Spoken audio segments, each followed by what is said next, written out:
Radio. Shout it. What's happening? What's happening? What's happening? It's your boy B-High Radio shouting. Stepping in the building, I got my A-Town fam in this thing. Adonis, the broker of Akanya and Associates. What's Adonis, up? what's good with it, boss? What's going on, my dog?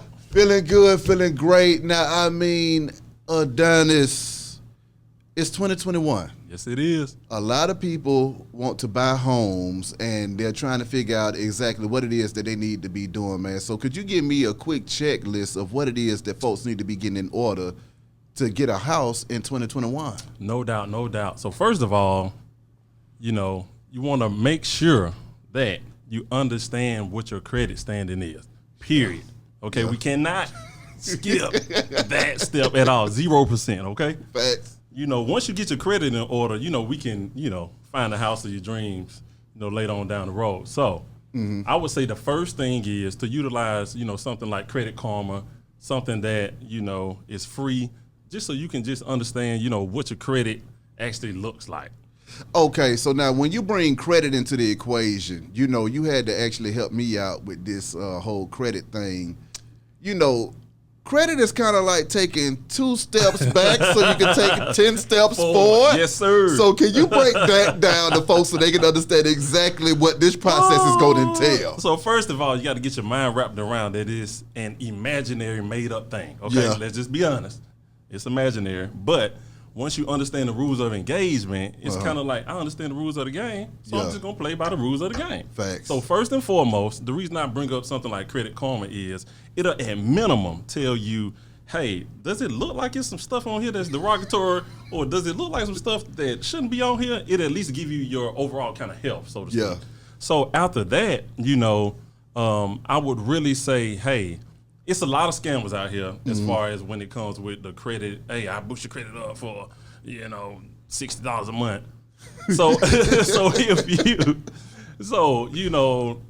I'm actually, trying to work out some stuff to make this stuff accessible for the masses. So, you won't bump your head just trying to figure out where the hell do I start. Exactly. So, beyond that, it's really more so just finding somebody you can trust that's in the credit lane that can tell you, hey,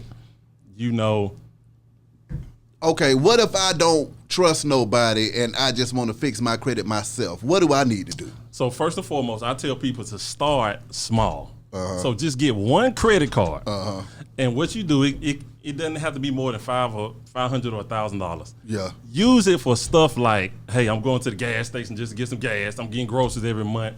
Use it, pay it off. Yeah.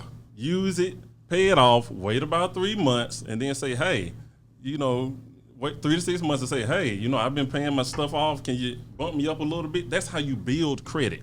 You got the money that you usually would, use and pay your cash for. You just do it on a credit card and pay it at the end of the month. Yeah. Now you're building credit. Okay. So that's the simplest way to just start from scratch, is to just build it with stuff you would normally use your cash, and go from there. So now what if I'm one of those people that have a situation to where my credit is jacked all the way up? I'm sitting over here paying $1,300 a month in rent, $2,000 a month in rent. I might have $10,000 of debt in credit, and I feel like the right move for me right now would be to buy a house.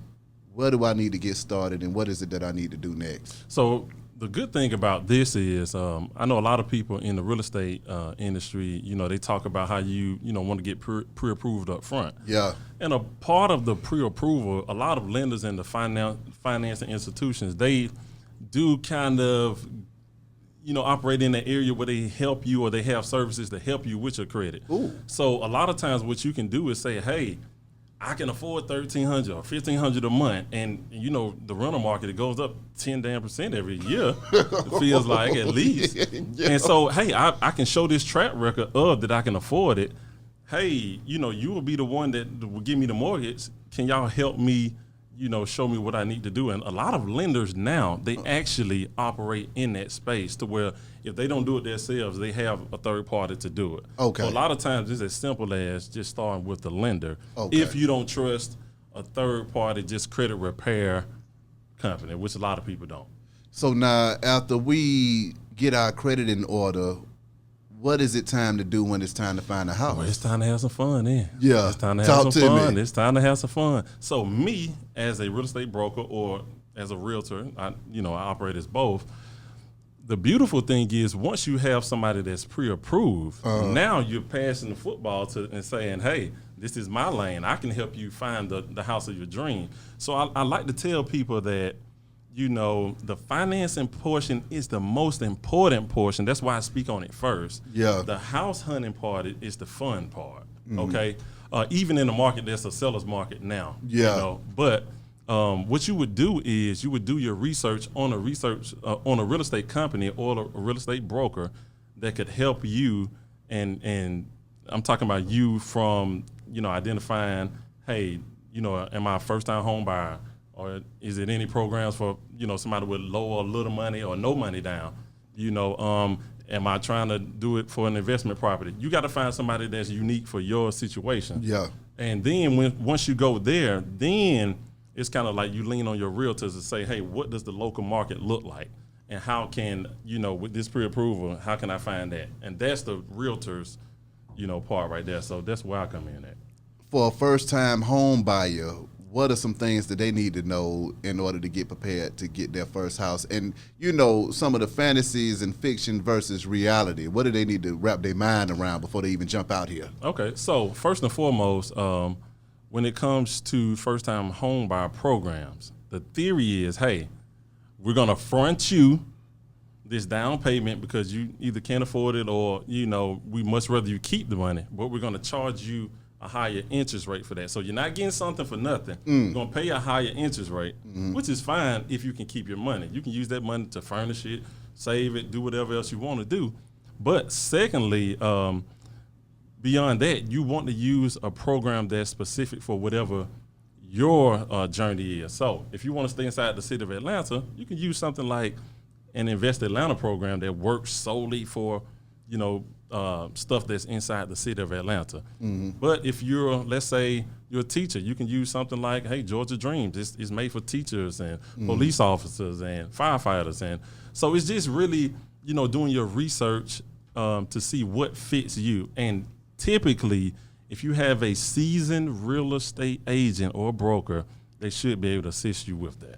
How do you feel about FHA versus conventional loans? Well, I'm biased because I started from scratch, B. Yeah. I started from scratch. I started from the bottom. Yeah. So we had long talks about this FHA. I love FHA. Yeah. Okay. FHA will help you even when you're in a bind. Exactly. Okay. So you could be flat on your back like right now. I mean, let's be honest. A lot of people, are able to stay in their homes right now because of FHA. Yeah. If you got a conventional loan, now I want to speak on one myth.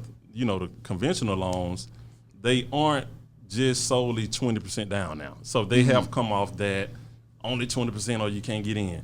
So, just to let people know, I've seen programs as little as 3% down. Damn. But if you get kind of in a jam Yeah. and get bagged up or something, they are typically more going to come and take your house and want to come and say, hey, it's time. More so than FHA. FHA will give you loan modifications. They will give you opportunities to stay in your home. So not only do you have a low down payment and a multitude of first-time home buyer programs, but they really not trying to take your house back. Okay. So basically what you're saying is that if you're getting it out the mud, this is your first house, and you don't know if you're going to have your job next year, you might want to get you an FHA. Hey, you can make it stand for whatever you want it to. But with that being said, okay, so now we got that for first-time investors. Yeah. What are they supposed to be doing? Well, you're supposed to be waiting. Right now? Well, I guess I can talk about the current market, or you just saying period? The current market. Let's go current. Well, the current market, man, I just want to let people know that what happened last year in 2020, your typical supply of homes were not, listed on the market. Damn. So let's just do numbers. Hey, if typically 50,000 houses went on the market from June through August, that was looking like 10 or 12.5. So you're talking about like a quarter, or to a fifth of the normal houses on the markets. Yeah. But you got interest rates historically low, so you got a demand for it, but we don't have no supply. So it's just driving the price up. So if you're a first-time investor and you're hoping that stuff is going to happen like it did in '08, Yeah. I can't tell you that that's going to happen.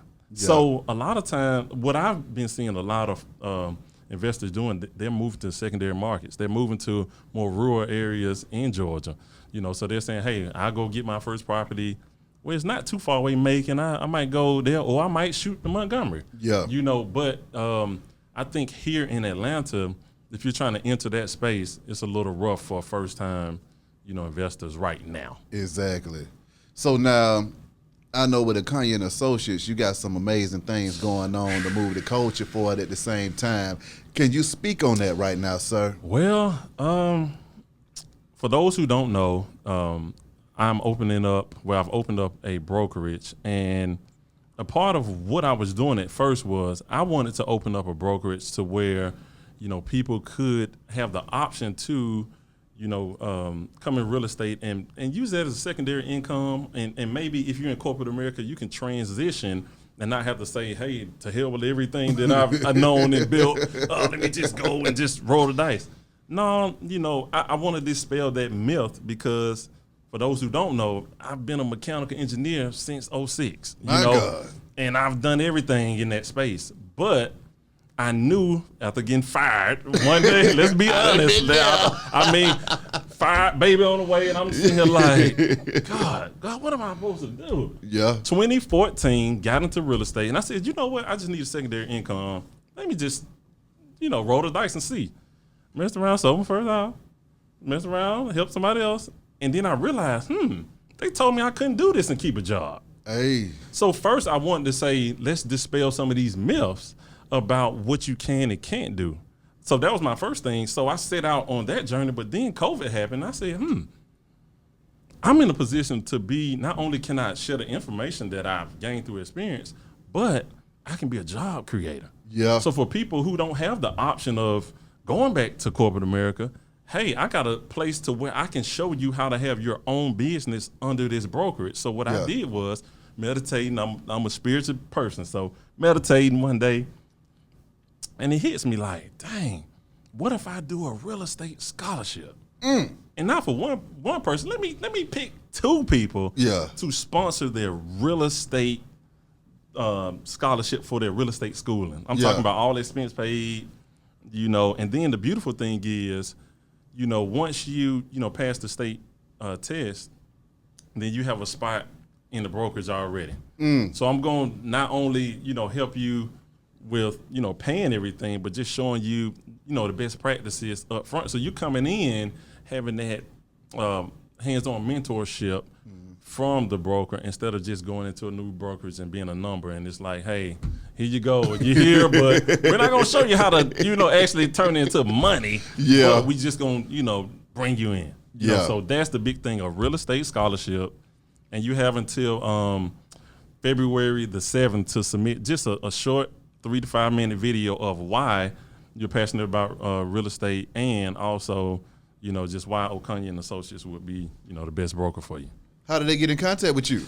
Well, the easiest way is Adonis, Adonis, the broker on Instagram. That's the easiest way. And then also through my website, www.okonyaandassociates.com. So now, going forward, what do you see this real estate market? What do you think it's going to do in 2021, man? Well, I think we're going to see more of the same from 2020. It seems like this COVID is going to linger a little more, even though Atlanta's way different than how most cities in the U.S. have been handling it. Yeah. But I think it's going to be more of a seller's market. So if you got a lot of people that's saying, you know what, let me just wait and see. So they're not putting their houses on the market because they don't have anywhere to go. Yeah. So it's like, hey, you could sell your house for top dollar, but where are you going to go? Yeah. So it seems like, this peak, even this wintertime has been still, I've had houses and stuff, 20, 22 offers. It's been crazy, man. So more of the same in the short term. We're going to see what this stimulus hit like and how long they keep this forbearance going for a lot of people. So I think for anybody who wants to know, just look at how long they're going to keep this forbearance period open. And just let's wait to see what spring and summer does. But it seems like more of a seller's market still. I can dig that. Hey man, Adonis the broker. My dog. My brother. My dog. Appreciate you coming Yes, through this sir. thing. Yes, Wish you sir. nothing but Yes, the best sir. and much success. Be High Radio Shout. I'll holler at y'all in a minute, man. I'm gone.